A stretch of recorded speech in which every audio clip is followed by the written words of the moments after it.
തൃശൂരിന്റെ സ്ഥിരം കാഴ്ചകളിൽ ഒന്നായിരുന്നു അത്. കാക്കി വേഷത്തിൽ തോൾസഞ്ചിയും കാലൻകുടയുമായി നീങ്ങുന്ന ആ രൂപം, അതായിരുന്നു തീറ്ററപ്പായി.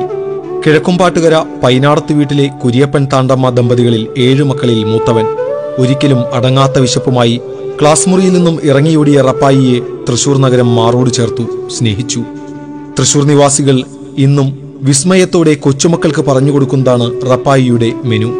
രാവിലെ 150 ഇഡ്ഡലി, 100 ചപ്പാത്തി, 4 കെറ്റിൽ ചായ, 11:30 1 കിലോ അരിയുടെ ചോറ്, ഉച്ചയ്ക്ക് 2 ബേസിൻ ചോറ്, 4 മണിക്ക് 22 ചപ്പാത്തി, 12 മസാലദോശ, 2 കെറ്റിൽ ചായ, രാത്രി 25 പൊറോട്ട, 15 ചപ്പാത്തി, 12 ഏത്തപ്പഴം.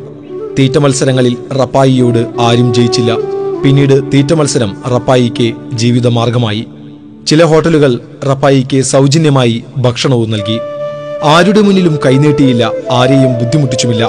ചിലപ്പോൾ അരിപ്പ വിൽക്കുന്ന റപ്പായിയെയും നഗരവാസികൾ കണ്ടു. റപ്പായിയെ തീറ്റ മത്സരങ്ങളിൽ ചതിക്കാനും ചിലർ ശ്രമിച്ചു. അപ്പോൾ റപ്പായി ചേട്ടന്റെ പ്രിയപ്പെട്ട പോലീസുകാർ ഇടപെട്ടു.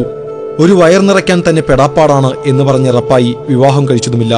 തീറ്ററപ്പായി എന്ന പേര് കടലിനപ്പുറം പോലും പ്രശസ്തമായി.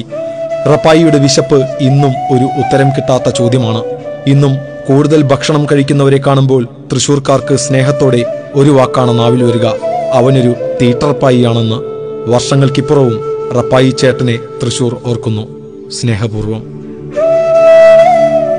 TCV, തൃശൂർ.